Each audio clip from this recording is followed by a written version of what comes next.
Hi, അസ്സലാമു അലൈക്കും. ഒരു ചെറിയ സംഭവം ഷെയർ ചെയ്യുക. എൻ്റെ ആൻറ്റി ഗൾഫിലുള്ള ആളാണ്.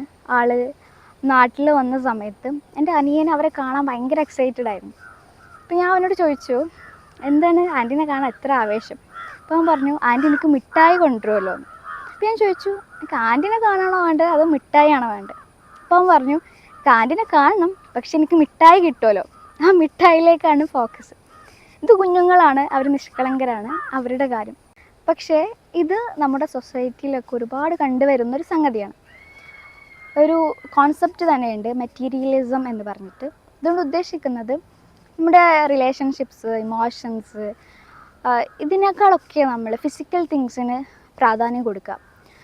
പണം, അതുപോലെ കാറുകൾ, വീട്, ലക്ഷറി ലൈഫ് സ്റ്റൈൽ, ഇതിനൊക്കെ നമുക്ക് തന്നെ ആലോചിച്ചാൽ അറിയാം. ഇപ്പോൾ ഒരു ഫംഗ്ഷൻ നടക്കുന്ന സമയത്ത്, ഒരു കല്യാണമോ അല്ലെങ്കിൽ ബർത്ത്ഡേ പാർട്ടിയോ അല്ലെങ്കിൽ ഹൗസ് വാമിങ്ങോ, അപ്പം അവിടെ കൂടുന്ന ആളുകൾ അവരുടെ സ്നേഹം അല്ലെങ്കിൽ അവരുടെ സാന്നിധ്യത്തിലൊക്കെ ഉപരി നമ്മൾ വേറെ പലതുമാണ് ആഗ്രഹിക്കുന്നത്. അവർ തരുന്ന സമ്മാനങ്ങൾ, അവരുടെ പണം, അല്ലേ? പൊതുവിൽ നമുക്കൊക്കെ ഇടയിൽ കണ്ടുവരുന്നൊരു പ്രവണതയാണ് ഈ മെറ്റീരിയലിസം. ഇവിടെ സംഭവിക്കുന്നത് നമ്മുടെ റിലേഷൻഷിപ്പുകൾക്കിടയിൽ, കണക്ഷൻസിൻ്റെ ഇടയിൽ, നമ്മുടെ റിയൽ ഇമോഷൻസിനൊക്കെ ഒരുപാട് വിള്ളലേൽക്കുന്നുണ്ട്.